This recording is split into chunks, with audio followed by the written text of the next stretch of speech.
Club বিশ্বকাপের knockout পর্বে Lionel মেসির ইন্টার মায়ামিকে ৪-০ গোলে ধরাশায়ী করেছে UEFA Champions Paris Saint Germain PSG.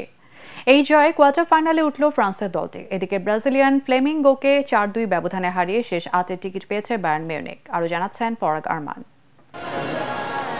আটলান্টার Mercedes Benz স্টেডিয়ামে খেলতে নামার আগেই মায়ামিকে হারানোর হুঙ্কার দিয়ে রেখেছিল পিএসজি, কিন্তু মেসি সুয়ারেজরা পাল্টা জবাব দিতে পারেননি ইউরোপ চ্যাম্পিয়নদের।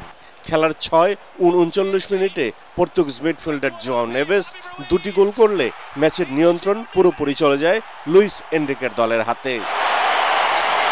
প্রথমার্ধের বাকি সময়টা মায়ামিকে নিয়ে রীতিমতো ছেলে খেলাই করেছে পিএসজি। ৪৪ মিনিটে টমাস আভিলেজের আত্মঘাতী হলে ৩-০ ব্যবধানে এগিয়ে যায় এনরিকের দল। আর প্রথমার্ধের যোগ করার সময়ের ৪র্থ মিনিটে আশরাফ হাকিমি ইন্টার মায়ামির কফিনে শেষ পেরেকটি ঠোকেন।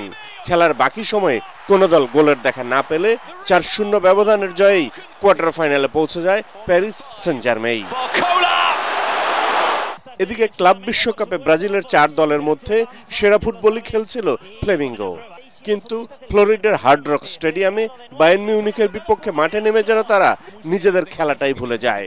তাতে খেলার ৬ মিনিটে চিলের মিডফিল্ডার এরিক পুলকারের আত্মঘাতী গোলে লিড পায় জার্মান চ্যাম্পিয়নরা।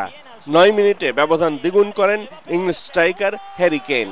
পরে ব্রাজিলিয়ান দলটি প্রতিদ্বন্দ্বিতায় ফিরলেও পরাজয় ঠেকাতে পারেনি।